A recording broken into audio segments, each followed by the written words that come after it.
Thank you for joining me for today's Gaia Wisdom video blog.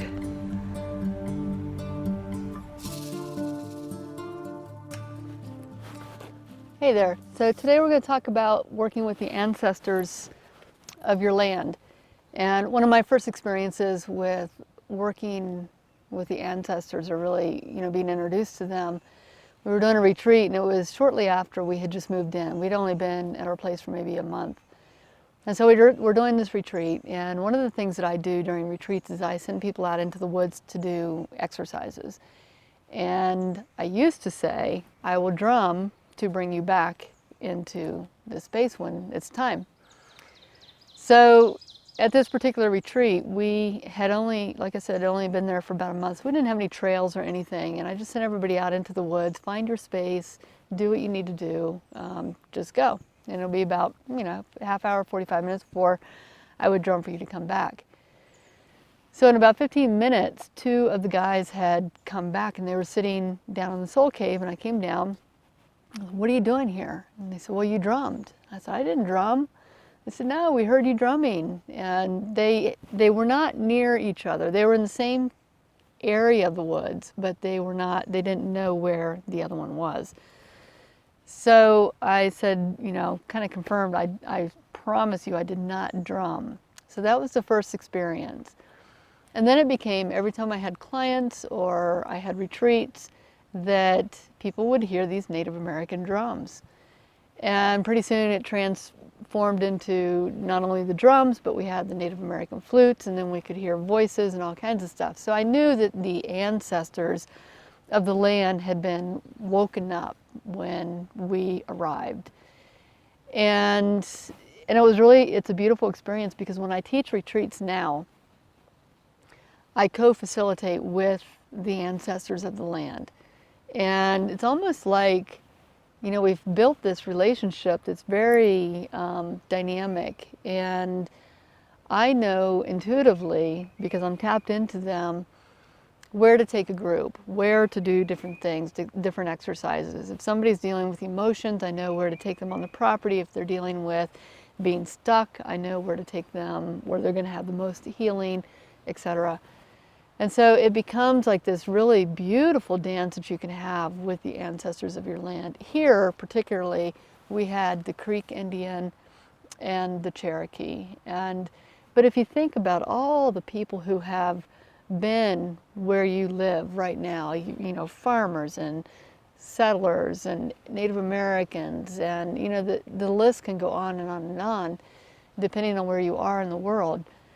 So, to work with the ancestors, and let me say this first, one of the, a lot of people like to work with their biological or bloodline ancestors, or they want to work with the fairies or the nymphs or the gnomes that are here. And those are great, particularly in speaking about the fairy energy. A lot of times you won't be able to tap into the fairy energy until you have tapped into the ancestors of that land. So it's really important to cultivate that relationship.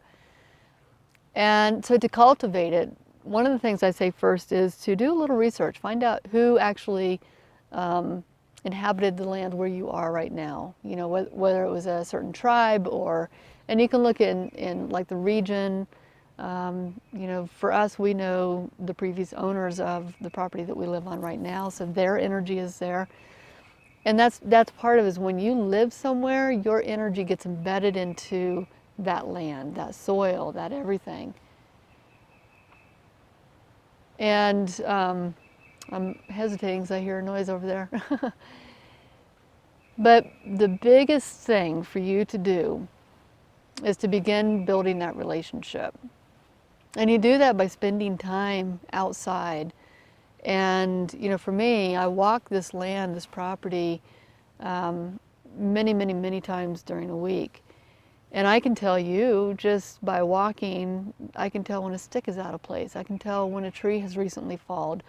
I can tell, a new nest that's been built and things like that, because I've become so in tune with the land.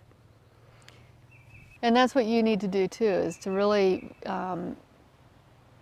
befriend the land that you're on. You know, if you're going to have a friendship with, let's say, a friendship with Mary, you wouldn't just say, I'm friends with Mary, and then leave it at that. You're going to actually call Mary. You're going to spend time with Mary. You're going to listen to her and talk to her and, you know, build that relationship so that there's a mutual respect and a mutual trust. And when you do that, then that friendship becomes, you know, like a foundation in your life. It's a place where you can go and feel safe. It's a place where you can go and release and birth and do all the things that you need to do. So it's the same thing with the land. You want to build that relationship and spend time and listen to what nature is speaking to you all around you.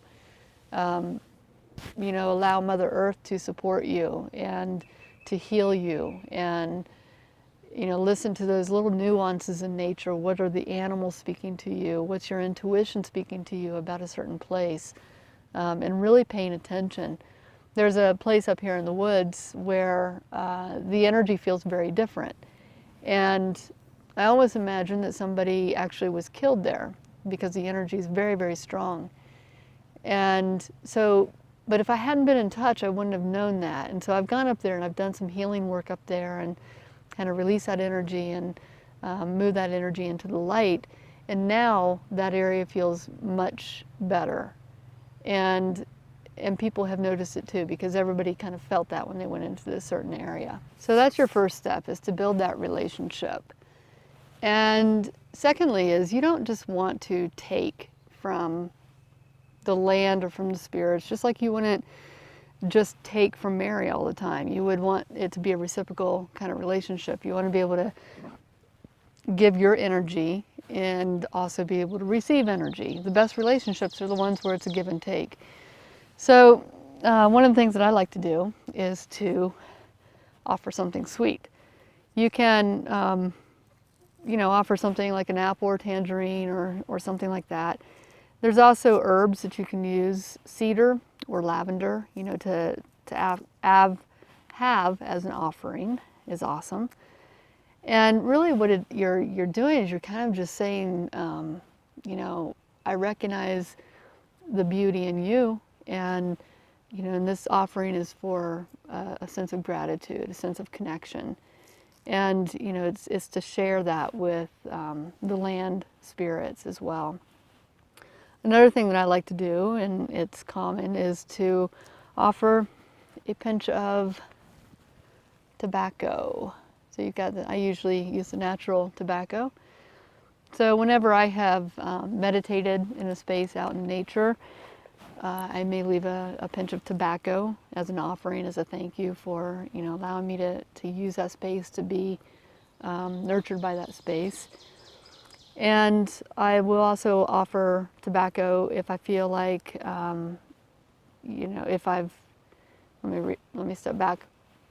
I'll offer tobacco if I take something, like in retreats, we'll often take sticks to make as warrior staffs, or we'll find different things to add to rattles that we might be creating, you know, things like that. So you always offer an offering for that.